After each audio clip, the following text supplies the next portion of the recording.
కృపచేతనే మీరు విశ్వాసము ద్వారా రక్షించబడి ఉన్నారు. ఎఫెసీయులకు రాసిన పత్రిక 2వ అధ్యాయం 8వ వచనము. మన రక్షణ మన మంచి పనుల వల్ల కాదు, మన శక్తి వల్ల కాదు, మన అర్హత వల్ల కాదు. అది పూర్తిగా దేవుని కృప వలన కలిగిన వరం.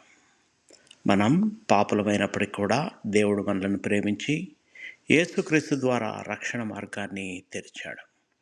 ఈ రక్షణను పొందడానికి మనం చేయవలసింది విశ్వాసములో యేసుక్రీస్తుని అంగీకరించడం.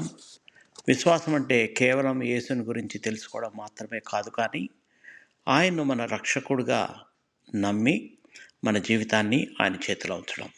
కాబట్టి మన రక్షణ గురించి గర్వించడానికి మనకు ఏమీ లేదు. మనం ప్రతిరోజు కృతజ్ఞతతో ఇలా చెప్పాలి: ప్రభువా, నేను అర్హుణ్ణి కాకపోయినా నీ కృపచేత నన్ను రక్షించావు, నీకు స్తోత్రమని ప్రార్థన చేసుకుందాం. ప్రభువా, నీ కృపచేత విశ్వాసం ద్వారా రక్షణను అనుగ్రహించినందుకు నీకు కృతజ్ఞతాస్తుతులు. మా స్వశక్తిపై ఆధారపడకుండా యేసుక్రీస్తుపై విశ్వాసం ఉంచే హృదయాన్ని మాకు దయచేయండి. నీ కృపను ఎల్లప్పుడూ జ్ఞాపకం చేసుకుంటూ కృతజ్ఞతతో జీవించడానికి సహాయం చేయమని మా ప్రభును, మీ ప్రియకుమారుడైన యేసుక్రీస్తు ప్రశస్త నామములో ప్రార్థించి వేడుకొనుచున్నాము తండ్రి. ఆమేన్. దేవుడు మిమ్మల్ని బహుగా దీవించి భద్రపరచునుగాక.